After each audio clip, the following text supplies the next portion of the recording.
हरियाणा के पूर्व शिक्षा मंत्री, पूर्व बीजेपी अध्यक्ष, बीजेपी के कद्दावर नेता प्रोफेसर रामविलास शर्मा जी हमारे साथ हैं और लगातार राजनीति पर चर्चा जो है करते आए हैं।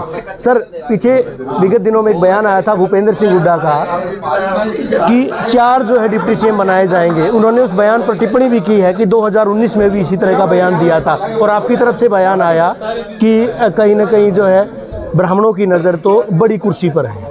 क्या मायने निकाले जाए सर? देखिए,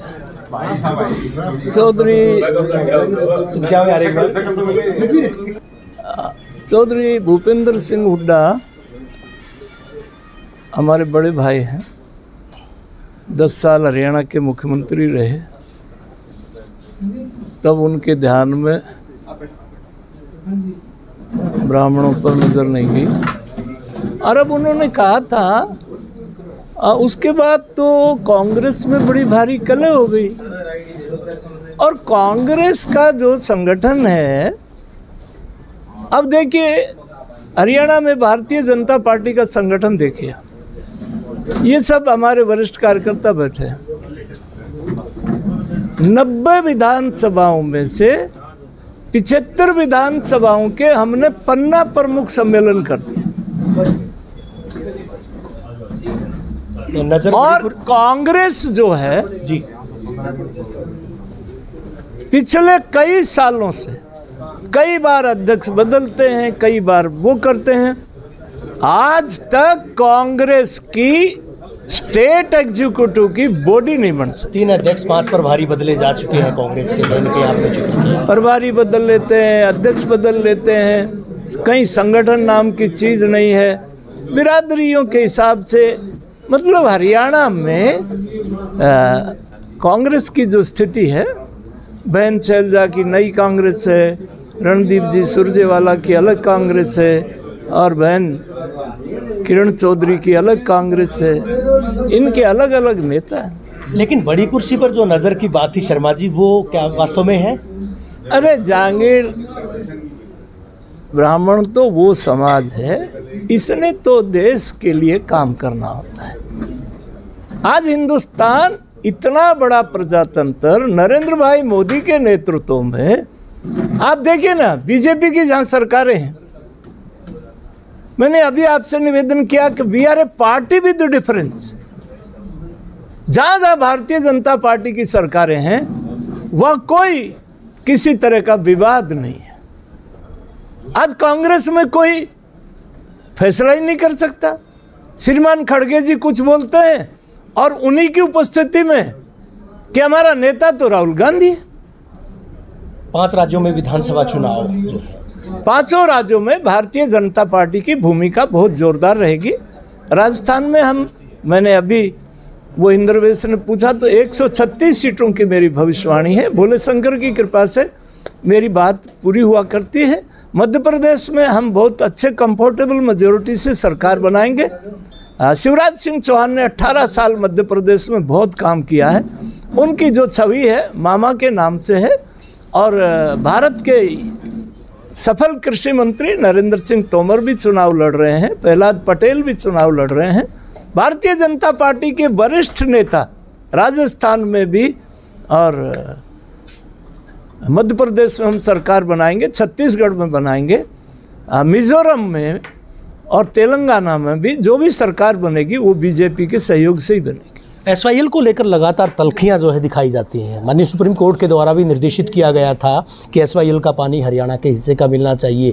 पंजाब पानी दे नहीं रहा है, एक भाई पानी नहीं दे रहा, दूसरा भाई दिल्ली वाला पानी मांग रहा है, तो क्या कहेंगे सर उस पर? नहीं, वो तो मैंने अभी कहा ना, पंजाब, हम हरियाणा के लोग पंजाब को बड़ा भाई मानते हैं और ये बड़ी दुखद स्थिति है। राजीव लोंगोवाल समझौते के बाद एक जनमत संग्रह हुआ, चुनाव हुआ। चौधरी देवीलाल जी ने विधानसभा से त्यागपत्र दिया, आदरणीय डॉक्टर मंगल सेन जी ने त्यागपत्र दिया। हमने देवीलाल जी के नेतृत्व में एक संघर्ष समिति बनाई, मैं उसमें सचिव था और 86 में जन आंदोलन किया। कांग्रेस को ये पता लग गया था, चौधरी भजनलाल को मुख्यमंत्री पद से हटाया, चौधरी बंसीलाल जी को मुख्यमंत्री बनाया।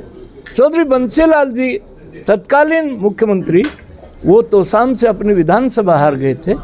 90 में से 85 हम आए थे और जनादेश था।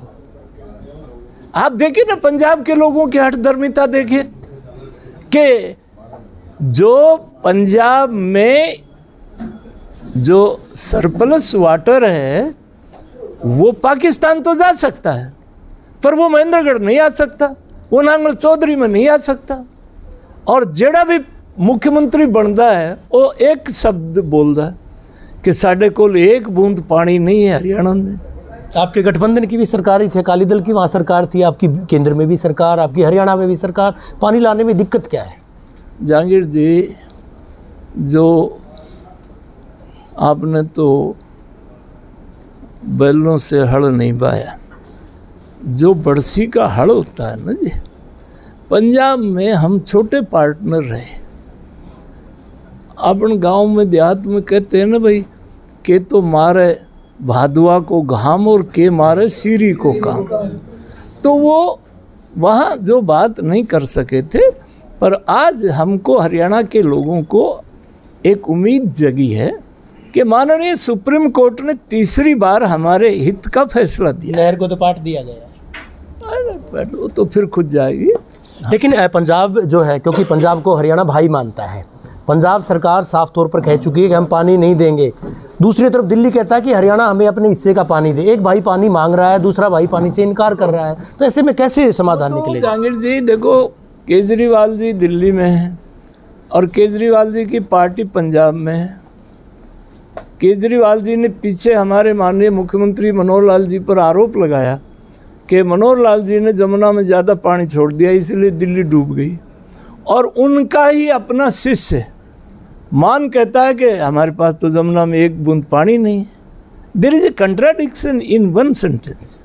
देखिए, विरोधाभास तो कहीं ना कहीं है, लेकिन इस बीच पानी नहीं आ सकता है। पराली प्रबंधन की बात करें, दिल्ली जिम्मेदारी जो है, दिल्ली हरियाणा पर ठीकरा फोड़ रहा है कि हरियाणा जो है जिम्मेदार है, पराली कहीं जलती है। तो आपको क्या लगता है, क्या वास्तव में हरियाणा जिम्मेदार? देखिए जहांगीर जी, मैं आपको निवेदन करूंगा कि 152D जो है पूरे नांगल चौधरी से लेकर के चंडीगढ़ तक जाती है, और दादरी से आगे जीरी की फसल अब है। हमारी सरकार ने, आप देखेंगे पराली कहीं कहीं जल रही है, परंतु 70% मशीनें लगी हुई हैं। जो पराली जलाई जाती थी उसकी मशीनें गांठ बना रही है, उसका उपयोग उद्योग में कर रहे हैं। मैं ये दावा नहीं करता कि भाई 100% पराली काम नहीं, पर 70%। आज सीजन है, मेरे इलाके में, मेरे खेतों में आज महेंद्रगढ़, सतनाली, नांगल चौधरी, नारनौल, रेवाड़ी, कनीना, इन मंडियों में, कौशली में बाजरा 2500 रुपये बिक रहा है। 2024 के चुनाव में क्या केंद्र की नीतियों को लेकर के, उन मुद्दों को लेकर चुनाव लड़ा जाएगा, या हरियाणा का कोई अलग से एजेंडा? क्योंकि हरियाणा के कद्दावर नेताओं में शुमार बीजेपी के प्रदेश अध्यक्ष भी रह चुके हैं। देखिए 2024 में हमारा ऐसा लोकप्रिय यशस्वी प्रधानमंत्री है, 9 साल में उनके नाम पर, उनके काम पर हम चुनाव लड़े। हरियाणा में भी उन्हीं के नाम? हाँ, बिल्कुल। रामविलास शर्मा जी या मनोहर लाल जी के काम पर नहीं? नहीं, हम तो सब पार्टी के कार्यकर्ता है ना जी। तो मुकाबला किससे रहेगा शर्मा जी, कांग्रेस से या किसी और दल से मुकाबला रहेगा चुनाव में? आपको मई में बताएंगे। मई में बता पाएंगे। कांग्रेस को मानते मुकाबले में? कई गुटों में बटी है जब कांग्रेस। भगवान करे ये राहुल गांधी को भगवान सद्बुद्धि दे। और ये एक शर्मा जी, एक टिप्पणी आई थी हिसार में, शायद उस बात को लेकर कहीं विरोधाभास भी पैदा हुआ था कि राहुल गांधी ट्रक में बैठकर अफीम खाते, कुछ इस तरह की टिप्पणी थी। क्या था उसमें क्लैरिफिकेशन? मैं जहांगीर जी, बड़ा उपयुक्त सवाल आपने पूछा जी। राहुल गांधी जी को एक वहम हो गया है, उनको एक हिंदुस्तान को किताब से कोई नहीं पढ़ सकता। उनको जो उनके मैनेजर है, जो इवेंट मैनेजर करते हैं, एक दक्षिण की बहन है, उसने कहा कि ये नरेंद्र मोदी पारस की मणि है, पार्लियामेंट में इसके पाँव छू लेना। पाँव छूना तो आता नहीं, संस्कार में नहीं है। गले पड़ गए और अपने एमपीओं की तरफ आंख मार दी। बोलो नाटक कैसा रहा। फिर कहा कि बीजेपी के लोग यात्रा बहुत करते हैं।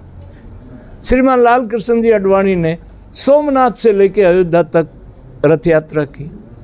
डॉक्टर मुरली मनोहर जोशी ने कन्याकुमारी से श्रीनगर के लाल चौक में तिरंगा लहराया, तो इसने यात्रा शुरू की। महाराष्ट्र में अमर स्वतंत्रता सेनानी सावरकर को गाली दे बैठा। अब इसके जो इवेंट मैनेजर हैं कि नरेंद्र मोदी बड़नगर के रेलवे स्टेशन पर 25x25 का त्रिपाल के नीचे इनके पूज्य पिताजी, मैंने उसके 10 बार दर्शन किए हैं, पूज्य दामोदर दास जी चाय बनाते थे, ये गाड़ियों में निक्कर में पहन के सप्लाई करते थे। अब ये छवि ये दिखाना चाहता है, कभी पेचकस लेकर के स्टूल बनाने लग जाएगा। वो सुरजेवाला जी सोनीपत में ले आए, धान की रुपाई हो रही थी, शेर के पट्टे ने जड़ ऊपर कर दी, पत्ती नीचे लगो दी। इंडिया गठबंधन जो है, महागठबंधन है, उसको लेकर क्या प्रतिक्रिया है? गठबंधन है, ये अवसरवादी लोग हैं। कोई जेल से आया है, कोई जेल जाने वाला है, कुछ बेल पर है, ना इनके पास कोई झंडा है, ना उसमें कोई डंडा है, ना इनका कोई एजेंडा है। 25 सितंबर को हरियाणा के कैथल में रैली हुई थी, वहाँ पर आहूत किया गया था, नीतीश यादव को भी बुलाने की बात कही गई थी, आम आदमी पार्टी के कद्दावर नेताओं केजरीवाल जी की भी उम्मीद थी। इसके अलावा जनार्दन जो इनके जो खड़गे हैं उनसे भी बात की गई थी, कांग्रेस के जो प्रभारी हैं उनसे बात की गई थी, लेकिन मना कर दिया है साफ तौर पर। ऐसे में आपको लगता है कि गठबंधन के आधार पर? देखिए जहांगीर, मैं आदरणीय चौधरी देवीलाल जी के साथ 75 में जेल में रहा और फिर उनकी सरकार में रहा। अब चौधरी देवीलाल जी के परिवार से 16 तारीख को प्रेम शर्मा की पुस्तक के विमोचन पर मैंने आदरणीय ओम प्रकाश जी चौटाला को कहा था कि परिवार को इकट्ठा करो। गठबंधन रहेगा हरियाणा में? आप तो प्रदेश अध्यक्ष, चुनाव से 3 महीने पहले बताएंगे। चलो एक आखिरी सवाल जो है, महत्वाकांक्षा अभी बाकी है मुख्यमंत्री पद के लिए या चुनाव, क्योंकि राज्यपाल से आपने नकार दिया, लोकसभा चुनाव भी आप नहीं लड़ेंगे, तो क्या माना जाए, दावेदारी? मैंने जहांगीर जी ये कहा है, हम भारतीय जनता पार्टी के कार्यकर्ता अपने बारे में हमारा संगठन का नेतृत्व तय करता है। मैंने आपको महाराष्ट्र का उदाहरण दिया, खुद की दावेदारी मैंने अभी मध्य दावेदारी, हमारी क्या दावेदारी, हरियाणा की जनता की दावेदारी। जाहिर तौर पर शुक्रिया हमसे बात करने के लिए। हरियाणा के पूर्व शिक्षा मंत्री, पूर्व प्रदेश अध्यक्ष और बीजेपी के कद्दावर नेता प्रोफेसर रामविलास शर्मा का दावा है कि राजस्थान में 136-37 सीटें जीतकर कहीं न कहीं बीजेपी सरकार बनाएगी। दूसरे जो राज्य हैं, 4 राज्यों की बात करें, उनमें भी बीजेपी सरकार बनाएगी। 2024 में भी नरेंद्र मोदी के नेतृत्व में न केवल केंद्र में बल्कि हरियाणा में भी उनकी पार्टी सरकार बनाएगी, सत्तासीन होगी।